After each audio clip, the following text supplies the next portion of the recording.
So nag-aberya din po ba yung C-Bank ninyo or Maribank? So puntahan natin yung app natin. Tingnan nyo, nagko-collapse siya. Hindi siya ma-open. So dahil sa screen recorder siya, naka-block siya. So hindi siya ma-open.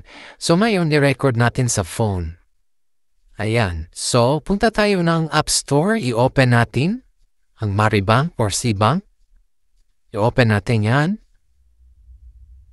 At yan, no, ilagay natin yung password natin. Ayan, login natin.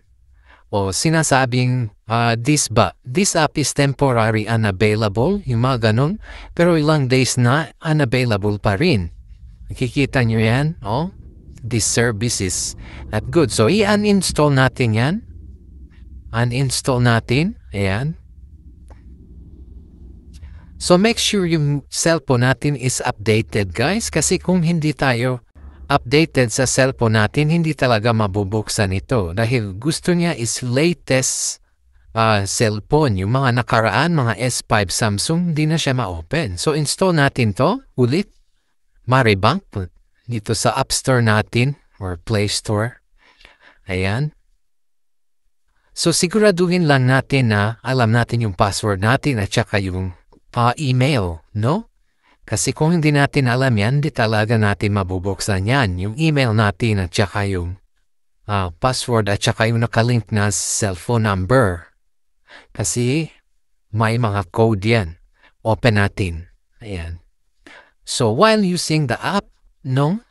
Or don't allow. Yan. Pwede mo i-allow or don't allow. Depende. Pangalawang install ko na to. Yung first, don't allow. Ngayon, allow naman. Tapos, login tayo. No, login. Huwag tayo gagawa ng iba. Kasi yung number natin is registered na. So, login lang tayo. No? So, pag login natin, lagay natin yung password natin. No? Yung sabi ko, huwag kalimutan. Tapos, dapat nasa signal kayo. Kung wala kayo sa signal, yung code hindi mapupunta sa cellphone number ninyo. Yung dapat may satellite signal kasi dito sa amin sa bundok walang signal, punta pa kami ng bayan. So ayan, no?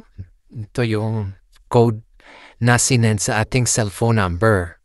So ipasok lang natin yan, mag-e-expire yan siya for how many minutes lang, 1 minute or second minutes. So ayan, na-open na natin. So ganun lang guys, i-uninstall install natin, yun lang. So, paki-subscribe at salamat hanggang sa muli. So, makikita mo, no, itanggalin natin ulit. Tingnan natin kung login. Yan. Clear natin lahat. Tingnan natin kung maka-login tayo ulit. I-log out muna natin to. Tingnan natin, no. Yan. Log out natin. So, ngayon, lagay natin yung password natin. Yung MPIN. O yan, malalagin na natin. So, ganun lang guys, i-uninstall at install. Thank you.